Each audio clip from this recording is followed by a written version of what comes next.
Okay, thank you.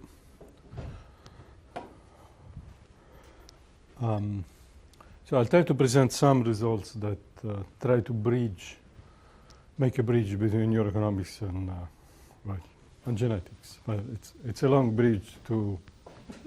It's a long bridge. So I present work that I've done with several co-authors. I thank them all. I'm very thankful to them. I'll try to make 3 points. This is the first one. We tend to think of, I tend to think of intelligence as coming in choice, basically as the ability of the subject to understand and make a clear representation of the choice. I'm not saying that is not important, but there is another way in which intelligence can affect choice, and is through the way in which rewards are processed. The ultimate question is trying to understand why we find in behavioral experiments links like the positive correlation between intelligence and attitude to risk. That's the question that we have in mind. Why do we find that people that have a higher intelligence seem to be more willing to take risks? And one potential explanation of this link is in the way in which they process information. So I will present the experimental design that we used. The quickest way to describe this is that Paul hates this experimental design. I didn't use it, but this is the design. So a subject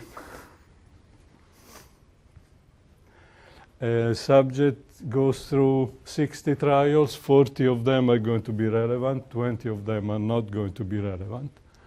He is informed about the nature of the trial by a dollar that appears on the screen. So this too will tell the subject that this is a trial in which he's going to win or lose money. A square says that this is a neutral trial, nothing is going to happen there. Then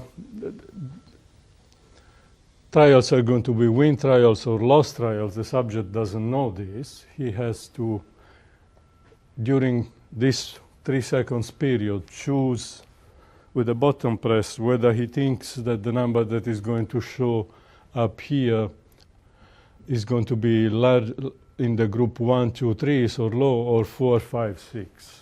So he has to guess a group of numbers. And if he guesses right, he wins. If he guesses wrong, he loses. Then after this 3 seconds, he is shown the outcome, and then an arrow with a green or red tells him whether he won or lost. Then there is a fixation point, and the process starts again. Trials are intermixed.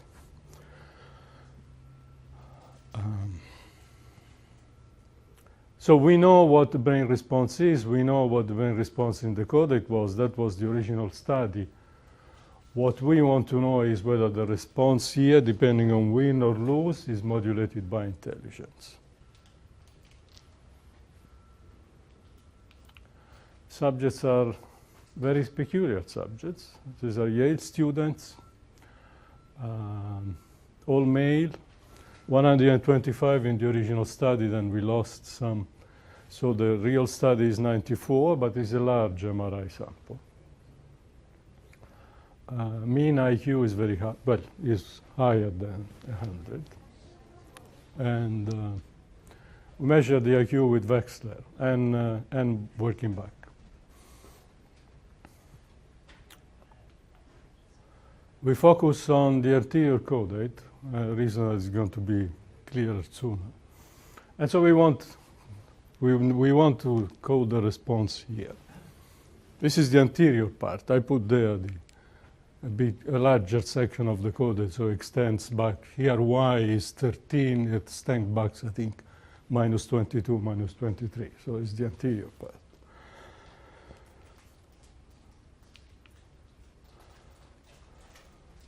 So this is the response. We don't show the control. If you show the control, it's more or less flat. This is the brain response in the caudate in the trials in which nothing happens. So until here, the subject, of course, there is a delay due to the hemodynamic response function, but in the relevant trials, the response ramps up and starts to change dramatically around the time in which the subject is informed of the outcome, which is 50% of the time is a win, 50% times of the loss is a loss, and in loss starts to decline very soon, in win keeps going up, and then it declines. That's the standard find. What we add is what happens if you look at the difference between high IQ and low IQ subjects. So we split the subjects into the two groups that were below and above the median, and we plot the same graph for the two groups of subjects. And that's the answer. High IQ, low IQ in loss, high IQ and low IQ in gain. So the response of the high IQ is closer to, more in the intermediate position. The response of the low IQ is more extreme. These are the 95% confidence intervals, so the two bands are really distinct.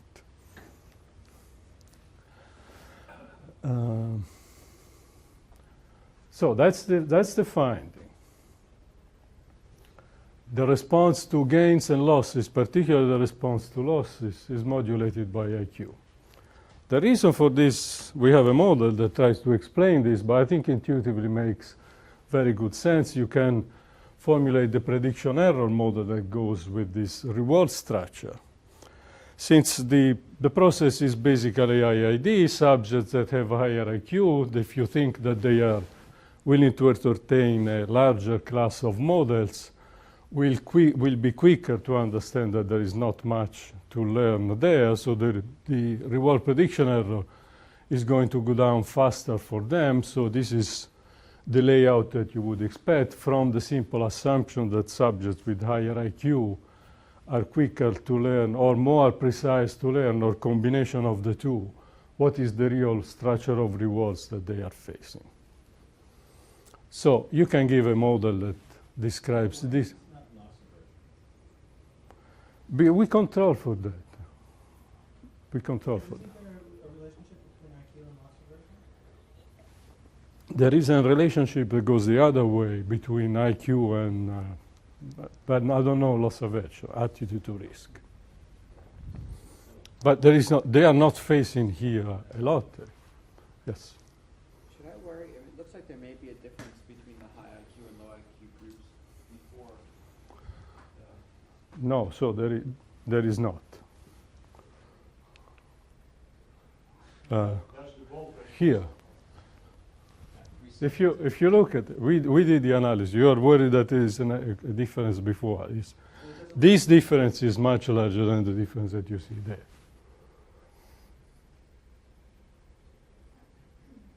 Here we are using the fact that we have a large number of subjects to make these statements.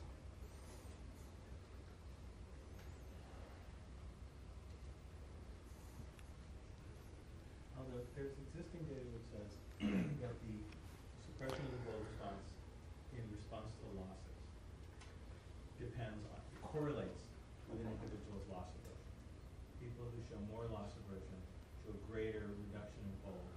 Okay, then if you define this, if you define it this way, then this is that's another way of really describing this result. But it's so is the sensitivity. This is okay. Look at the percentage bold change as a function of the IQ. This addresses also your question. It's clearly so it's stronger.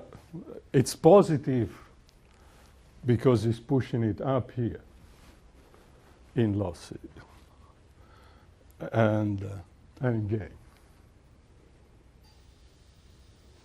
So it's the way in which you respond to the perception of the reward that is different.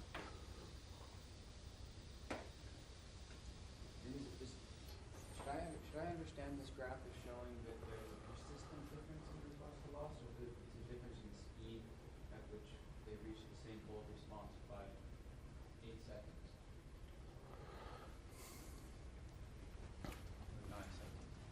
what this graph is the event-related average. So you take the average of the response, of the brain response in the anterior caudate, starting at the beginning of the trial.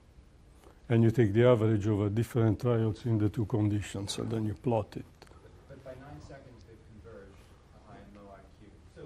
Yes, because you are now, if you go back to the design, after 9 seconds, you are almost beginning the new trial, depending on the randomness here.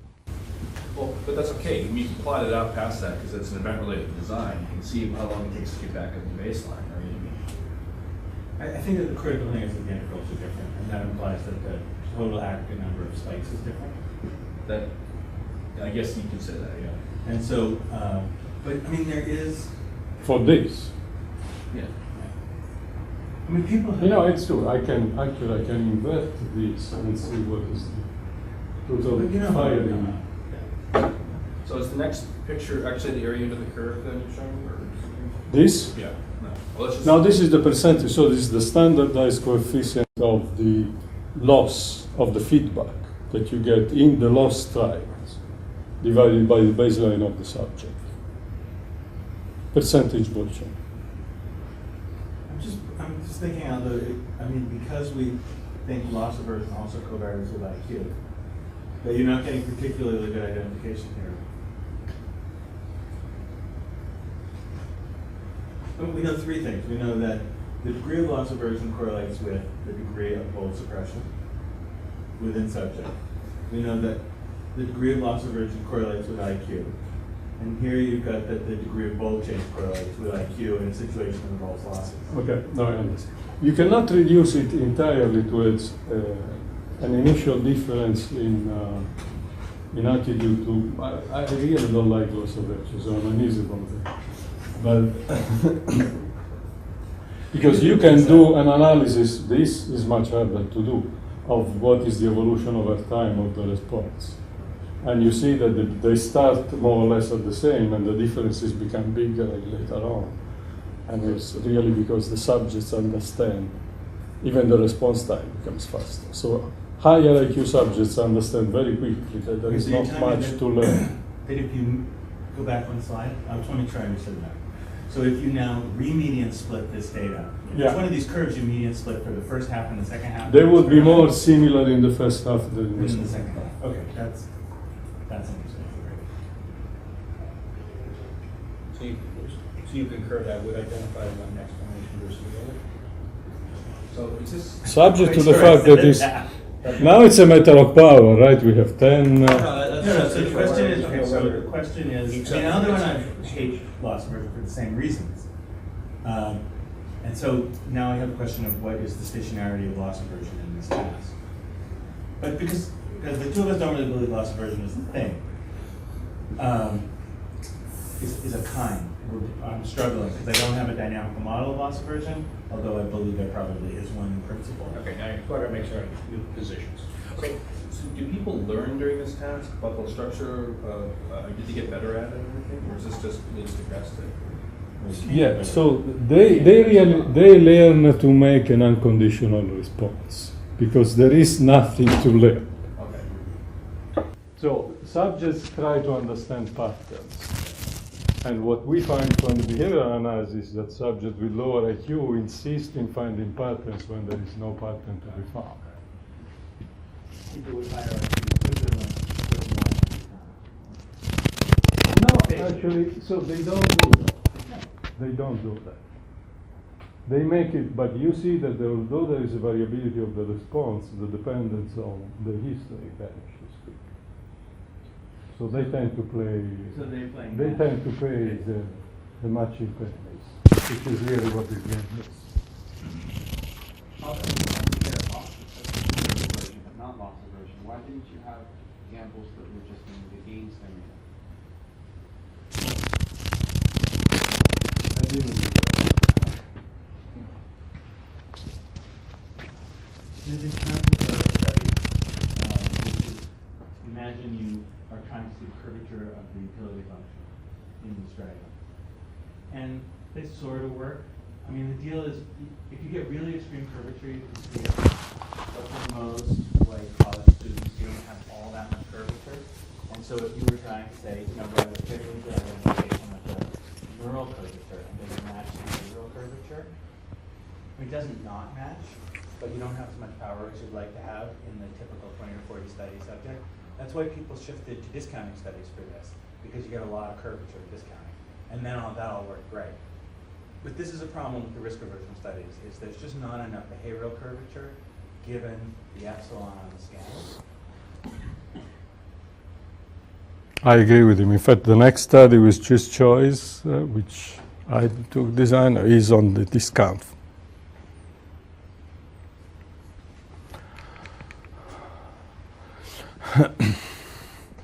So this is in choice, not in when you perceive the reward. I have to go quickly here. The design is you have a choice among delayed time payments. The choice is staggered. So you first see an offer presented for 2 seconds. So this is a time of payment and an amount. Then the offer disappears. You have a 2 to 4 seconds delay jittered. There is the first offer has disappeared from the screen. Then the second offer is presented, and then you have choice. So we are really focusing on what happens at the first offer. And we are wondering whether there is a modulation of IQ of the response to the first offer. I will take caudate and ventromedial. I'll just present 2 quick slides. Okay, I know this is crowded and you have time to, we are still working on. So I apologize for the very crowded, but I will highlight for you what is important. These are 2 things that are important: IQ, significant reduction. This is in the anterior caudate. It's roughly the region that you have seen before. So lowering of the IQ lowers the response in the caudate and the interaction with the subjective value. So it's more moderate response, just as we have seen, but in the perception of reward to the first offer. There is no similar response to the second offer. If you ask whether you see the same thing in ventromedial, the answer is no. That was a surprise for me. It's not that there is no response in ventromedial. There is a response to all the values. It's the interaction with IQ that is missing. So it looks like it's a specific property of the caudate. Of the caudate. Yes. What? That's weird, right? Because all humans want to believe that what makes us smart is our cortex. What can you tell me? Then when IQ shows up in the atrial part of my brain. Do you have any? Okay. I agree. I was expecting the opposite. That's what I find. You shouldn't be that embarrassed about it. No, I'm not that embarrassed. Oh my God.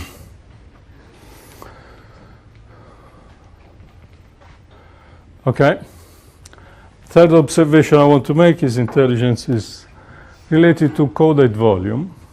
So here is on top you find figure 20 of the supplementary material of the science paper, where the authors try to identify cells in the brain that respond to the 3 SNPs, the one area that survives control at the 5% level in both education years and college is anterior caudate.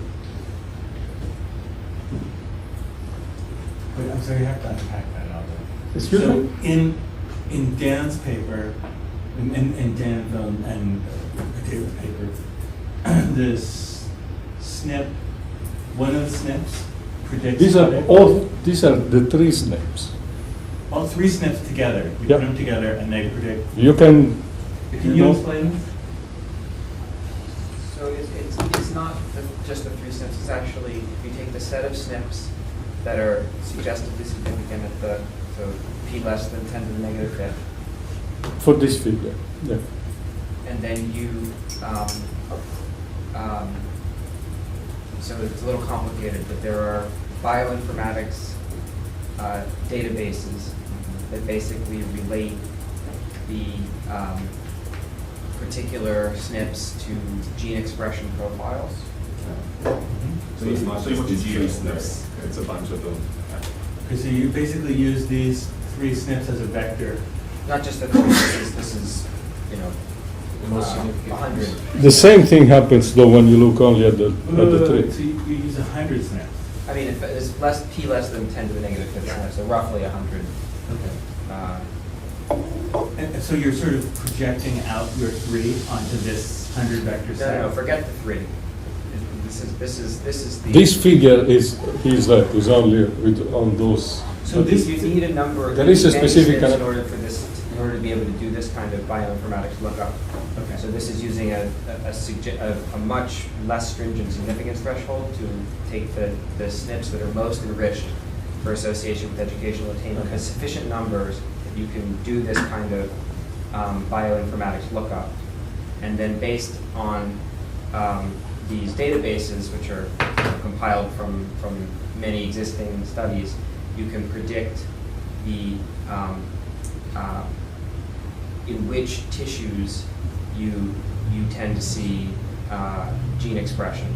Of these 140 Yes. SNPs? So in other words, yes, you look up in geo, right? Find out that, you know, if it had been just 2, that both of them are rough here, it's almost 100, and on average, they're more expressed in this area, but some of them are probably not expressed at all interior caudate, right? Or Right, yeah, so it's just the set. Right, okay. Show. Okay, so you drop your significance criteria so that you can pick up more SNPs. You drop down until you got 100 SNPs, and you've got 100 vector. Poke into one of these databases and you say, where is this vector strongly expressed? in the Well, brain? or expressed better than chance anyway. Maybe 80 are and 20 aren't or something like that. That's still much And the better. answer is that vector shows up in the anterior caudate. That's the one that passed the Survives the faculty. Bonferroni correction. But you have to be careful because the geo databases in many cases only have a limited number of these areas that you can look up at. Are these all the areas that you have, or these were selected? Do you know? That was not clear. From all the data sets I've looked at, that you can get expression data in other areas as well. But I don't know how good they were if they included these SNPs, so. This is also not gene expression. This is histone methylation. Oh, this is histone methylation. H3K. It's, Okay. Histone 3. Yeah, okay, I see what you're saying. Lysine methylation. The fourth lysine methylation. So this is even. An indirect marker for transcription. Yeah. Well, so why didn't you just go to the geo databases where they do have many brain areas and expression patterns? So we did that too. We've done many analyses. This is one of the analyses. And actually, there's convergent evidence from many of these methods on the anterior caudate. So it's For these ZIMs. For the top 100 ZIMs. yeah.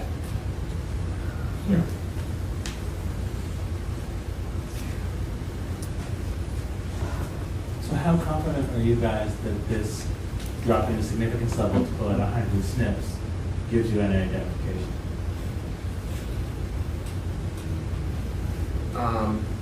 I view these analyses as mainly suggestive and kind of pointing to hypotheses that, for future research. I don't put an enormous amount of I don't have an enormous amount of confidence in them.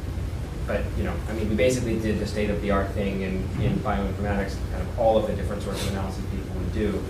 So this is what you see in this kind of work, but, So should we all run out and have our kids scan? Yeah. And then we know how much to invest in their education.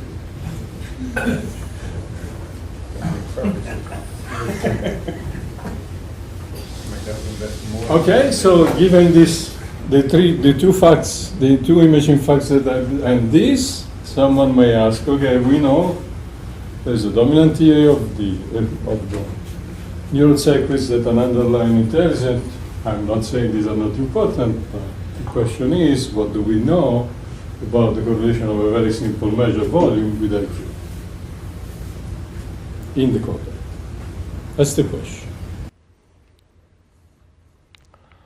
So we did this in we combined 3 studies. This is the one that you have seen, the Yale students. This is 285, is a study that we have done on choice, of which you saw the second result in Minnesota, and this is a New Mexico study.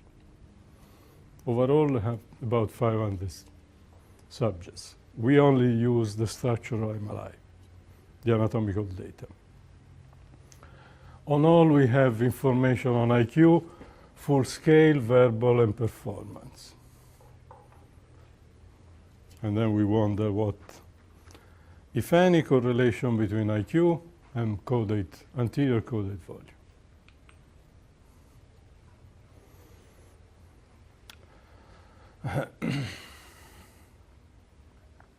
With this is put the full scale IQ against the volume.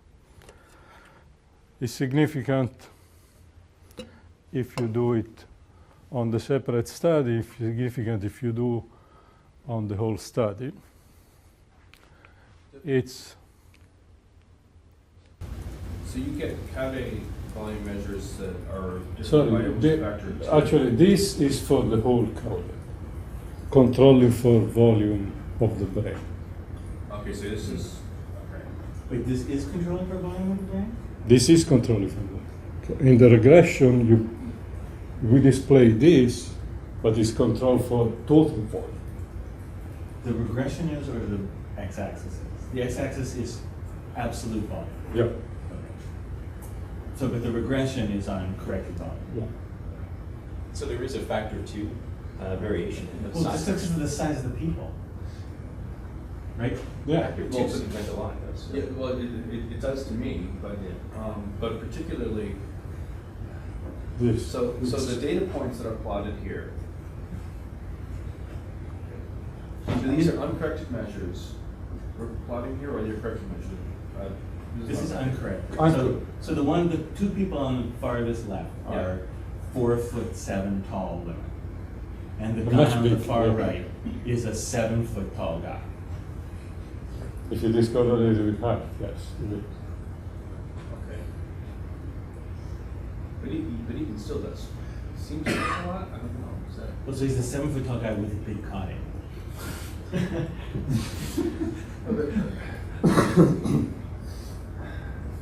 But I thought the volume differences you'd see for using those sizes differences are like 20-30%. 6 to 10,000. Right? I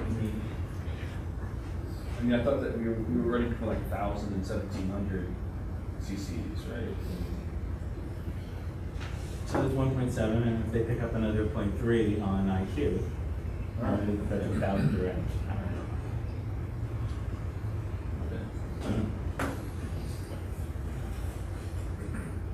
Okay.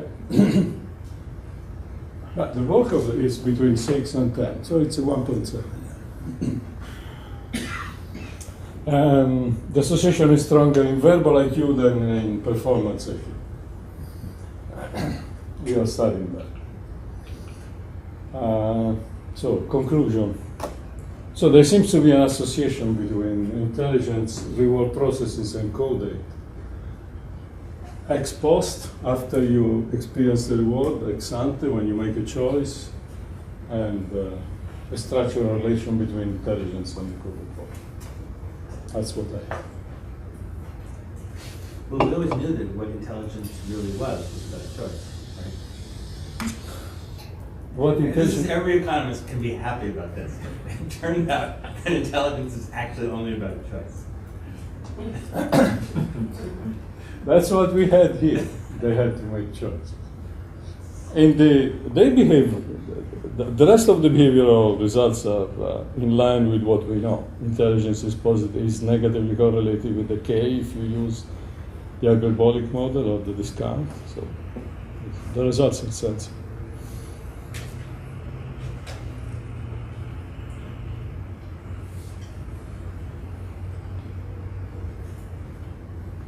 Can I ask you a question? If you say intelligence is only correlated with choice, is part of choice? I did. He said this. He said it. Actually, He's teasing no, but the question is, can you decompose it? I would be questioning back to you as well. You were talking more about information processing, right? In yours, that wasn't choice. I mean, there would have been in parallel analysis, you would have done a choice.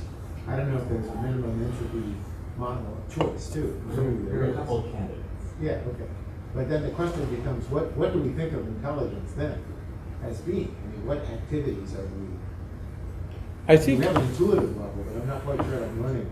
So. Okay, I think it's clear what it is in the first study, because you are simply processing. You are really looking. We know what we are looking at. We are now at the evolution of the prediction errors, the difference between the actual reward and the expected reward, and this is quickly changing with the belief that you have on the stochastic process of rewards that you are facing. And if you think that let's say higher IQ subjects are those that start with two beliefs, possible belief, and then do Bayesian updating. Right. They very quickly converge to the belief full measure on half a half. Right. And the prediction error for them is 0. But that's So information processing, not choice per se. yeah, Right. that's what I think he was kidding. No, well, okay, so Aldo's done But, something. and the lower Whether you're IQ, risk that averse Yeah. or You're not, risk it's not averse. obvious which way, right?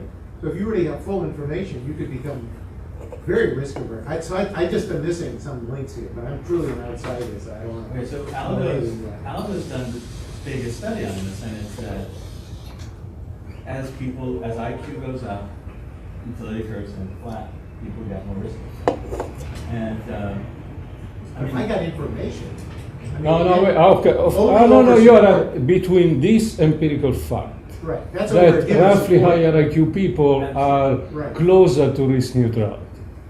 If you plot the opposite curve of the risk aversion on the x-axis and intelligence on the y-axis, you see that is non-monotonic. It Do you peaks. think it's a greater resolution of the probabilities of the outcomes? I'm just describing now a behavioral Yeah, result. the natural model is that the difference curves are thinning Yeah, as people are getting smarter. right. That's how we think. So we think of like in a Bayesian setting, I'm learning about the probabilities, and suddenly I get greater resolution, and the uncertainty or the ambiguity about the probabilities. So you get a new Ellsberg type. So I'm just trying to get an interpretation. Not Okay, now the interpretation is a big block on which I can speculate because I don't have experimental evidence, which is this. When you are facing a situation of uncertainty over that makes up your experience, if you are smarter, you are more able to understand that you win some, you lose some, and you are willing then to take a risky option more in perspective. Yeah, that's what the reward prediction error result is really It's about. this result. Yes. But if I'm So really the dumb, I can do a lot of very risky behavioral things. implication of this is that you are more willing to take risks. Maybe. So I wouldn't have said that. I'm not sure I understand that exactly. I would have said it that, I mean, now the new models, I mean, But I'm not. I'm claiming that is this explanation I suggest. This is a fact. But the thing about this that report, if you're in a looking at, like, well-studied- local variation. So I'm a really low IQ person. I don't even see the consequences of this. So there's some space over which my utility function would be defined if I actually knew it, but Yeah. I don't know it. Yeah, So well, I that mean, could make me very stupid, right? Yeah, but we don't have stupid subjects here. These are young students. Well, wait. But he gets on the air for 3 years. So. I mean, you can look at.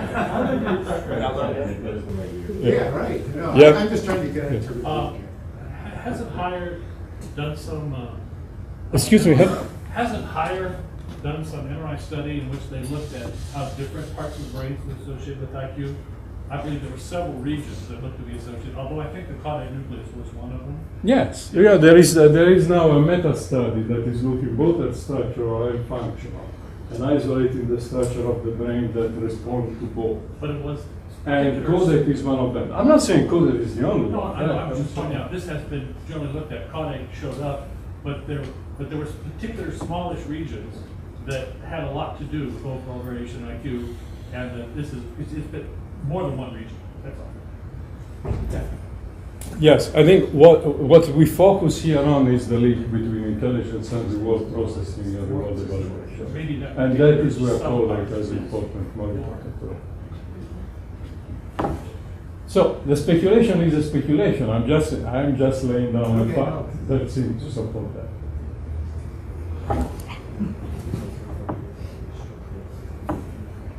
We appear to be staggeringly on time. Okay. Thank you. Thank you.